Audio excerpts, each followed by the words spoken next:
So I want to talk about how Akshan currently is in solo queue now that people finally learned how to play him. Let's talk about the playoffs, because that's honestly what I really care about. A lot of you are probably wondering, Mo, why'd you go to Mexico? Now, a lot of people are probably like, oh, EU West has the worst toxicity. Nah. Korea is really bad. Listen, you might be wondering why I'm in a donkey costume. If you remember a few videos back, me and Abedage did a 1v1 best of 5 where the loser had to do a punishment. Unfortunately, I lost. My punishment was that I had to wear a donkey costume. A lot of you are probably wondering, Mo, why'd you go to Mexico? And some of you guys probably thought it was because of the gambling. Some of you probably thought it was because I wanted to leave LA. Or maybe it was Nate's shot. Honestly, that guy annoys me too. No, it was because I didn't want to wear this costume. I was in Mexico, I was chilling, I even made friends with cartel members there. I had it going well. But apparently, 100 Thieves got it like that. Somehow they hired some people to go to Mexico, pick my ass up, and drag me back in the studio. So here I am in this dreaded donkey costume, shooting another episode of Run It Down. And honestly, I just hope you enjoy it. As I'm sure you all know, last month Riot released another champion, Akshan. He's a classic 2021 champion. He has like a machine gun he's shooting from across the map. He has like a grappling hook that he travels around the map with. He has an invisibility. He has a passive shield with a double shot auto attack. He thinks he's Lucian. And then also, when he kills someone, he revives all of his dead teammates. So I want to talk about how Akshan currently is in solo queue now that people finally learned how to play him. Also, I'm taking this goddamn hoodie off because this is hot as hell. Now let's talk about how Akshan currently is in solo queue. Akshan's actually dominating. At first, he had a 20-30% win rate. Now he's running to over 50%. Why? Why did things change? People actually learned how to trade with him. He uses E for really good trading patterns, chunk their opponents down. Hey, level 6 comes around, and then he can just nuke you with his ultimate. Along with that, people learned how to build him. Wit's End and Kraken Slayer just does tons of damage. Now on top of that, his revivability is actually really OP. He's hard to kill, he's very slippery. Late game, when you get those revives in, it just completely changes the game. I don't know if this means Akshan's gonna be very good in professional play, the same way Ryze and Azir are always really strong in pro play, but really bad in solo queue. The same thing can happen vice versa. My opinion on Akshan in pro play, I think he would do fairly well. I think he's gonna have prio a lot of the time since he's a ranged mid laner, along with his grapple hook giving him decent escapability. Just imagine Akshan in a late game scenario where his W passive is just reviving his dead teammates in the middle of a 5v5 team fight. You go 2 for 2, but your Akshan's still alive, gets a kill, it's a 5v3, that's Baron, that's Elder Dragon. I think objective control in the late game is gonna be very hard to deal with if you're against an Akshan, so that's why I think you'd probably thrive. But I still want to talk about my thoughts on Akshan. I don't like the design of the champion. I don't like the grapple hook, not a biggest fan of more invisibility in the game. The thing I hate the most about him is his ultimate. I really hate that his machine gun ultimate can be blocked by towers and minions. I understand a Braum shield, I understand the wind wall, but minions and towers for an ultimate being blocked, I just don't like that. But I think they should change that and then nerf other aspects of the champion. Well, those are my thoughts on Akshan. Let me know if you think I'm stupid and if you think he's gonna be bad in pro play, or if you think he's actually really good and his kit is well designed, and once again, I'm stupid. Let me know. With all that being said, let's get right into the show.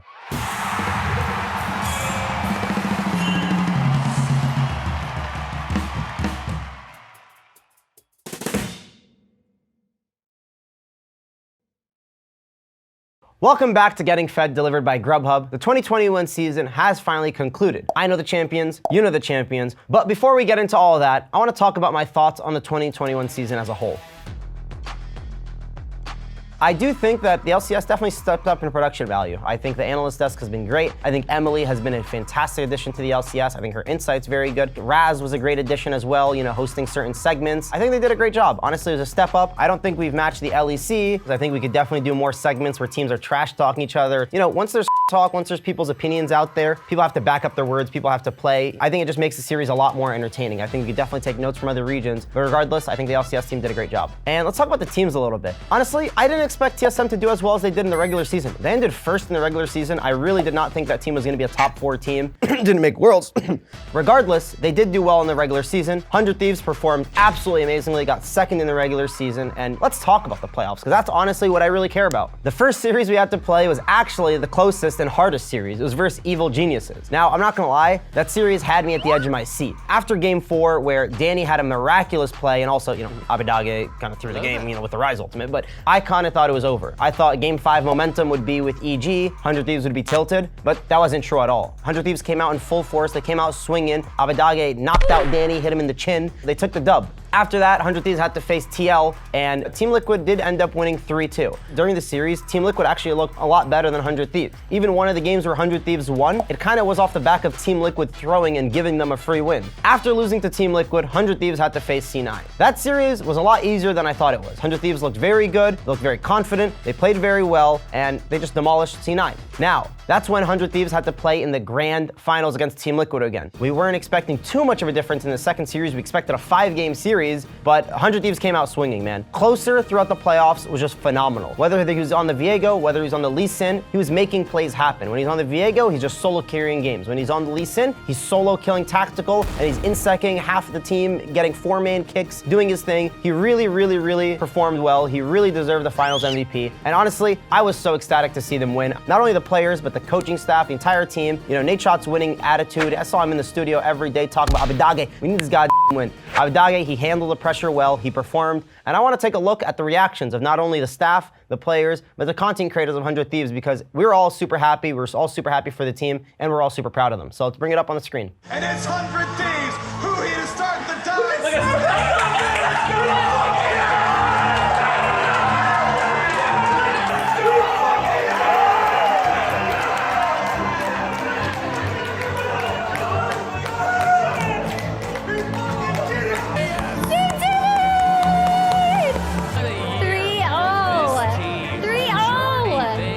Final showing. They didn't rush into it. They got very close to meeting that record. And now they can celebrate. Now, before we close out the segment, we gotta give a quick shout out to our sponsor, Grubhub. You know who gets you fed? Grubhub gets you fed. Grubhub recently launched the Grubhub Guarantee, unbeatable prices and on-time delivery. If you find a lower price with a competitor, Grubhub will send you the difference in perks plus an extra $5 perk. And if your food arrives late, Grubhub will send you a perk for at least $5 off. With the Grubhub Guarantee, at-home dining is carefree and affordable, the way it should be. Thank you so much for tuning in to Getting Fed delivered by Grubhub. I'm really excited to see Worlds unfold, and honestly, I'm excited to see NA get stomped again. 100 Thieves looked great in NA, 3-0'd the finals. Not gonna be that easy of a road in World, but either way, I'm sure I'll be cheering the team on, and I hope you will be too.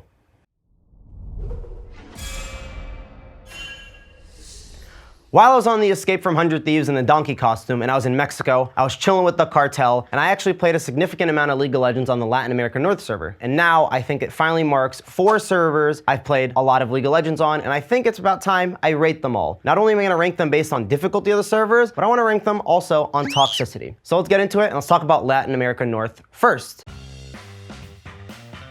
So, in case you're wondering what LAN even is, LAN's a server in the north part of Latin America, and the servers are actually located in Florida, which is just crazy. I want to talk about the level of skill on the server. I'm just going to be honest here, straight up, it's kind of disappointing. You know, I know LAN's not going to be the best server, there's not that many players, but it is just really bad. I low-key think that Diamond in LAN is like plat or gold in NA. I faced master players that feel like they're platinum at best, or maybe they're just a lot of boosted players on the server. I really don't know. But either way, I think the server is just not that good. In terms of toxicity, it's not that bad. People are usually pretty friendly. Occasionally I'll get like the madre Yasuo, but either way, I think they're pretty nice guys. Like they call me too, so like I think we're boys, but yeah, it's pretty good. The next server I want to talk about is NA. Once again, another dog server. One, the skill level, it's not the worst thing in the world, but it's not that good either. Second reason, people just stream snipe and ghost all the time for free LP, which results in a lot of worse players being in higher elo than they deserve to be. But the problem is when you make it to the top of the ladder and you're facing Abidage smacking your ass in the middle of lane, you can't ghost him and he's just gonna pound you. Lots of bad players on NA for that reason. A lot of toxicity on the server, and they int a lot as well.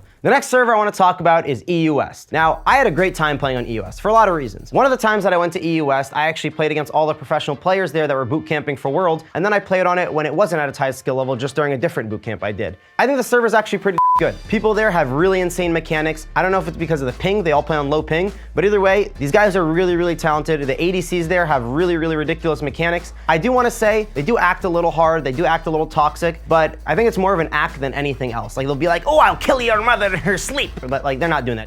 They don't even int. They just say those words and they try hard. So I respect that. NA, they act like they're EU West, they act like they're L9, and then they int and they're just dog. They claim, oh, I'm inting because you type this. Well, in EU West, they flame the out of you, tell you they're gonna kill you and your family in their sleep, but then they try their hardest to win the game. EU West, I liked a lot. The last server I want to talk about is Korea. I went to Korea about 3 years ago. It was a great time playing there. I played with a lot of pro players. I laned against Pawn. I played with Tarzan in the jungle. The skill level of Korea is really high. I would say Korea is just a tad bit better than EU West. People know what they're doing. People are playing on like sub 10 ping a lot of the time there. The infrastructure of the server is really good. It's really, really fun to play there, really fun to play at a high level, but I do want to talk about the toxicity. Now, a lot of people are probably like, oh, EU West has the worst toxicity. Nah. Korea is really bad. The thing with Korea is that people don't act hard. They are hard. If someone doesn't like you or you say one bad thing, you say mom boom, or you say anything to them, they will literally just instantly sell their items and go AFK in the top lane bush near the tier 1 tower. They just move around in a circle so they don't get the lever dodge penalty AFK, and you're done. You can't win the game 4v5. It's literally impossible. And that happened over 15 times in Korea over the course of like 3 weeks there. So you can only imagine how bad it is. My overall list in terms of ranking, I'd put Korea at the top, I'd put EU West close,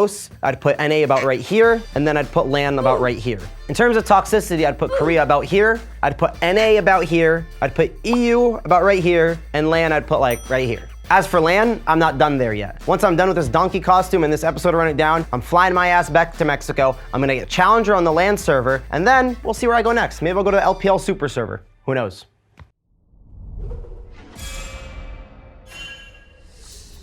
I hope you guys enjoyed the special edition episode of Run It Down with me in a donkey costume. Maybe after Abadage wins Worlds, I'll be able to rematch him, or when he wins someone else. Maybe some days next. We'll do another challenge, maybe another donkey costume for me. Low-key, it's kind of lit. I don't mind losing. Either way, thanks for watching. Drop a comment, like, and subscribe, and peace out.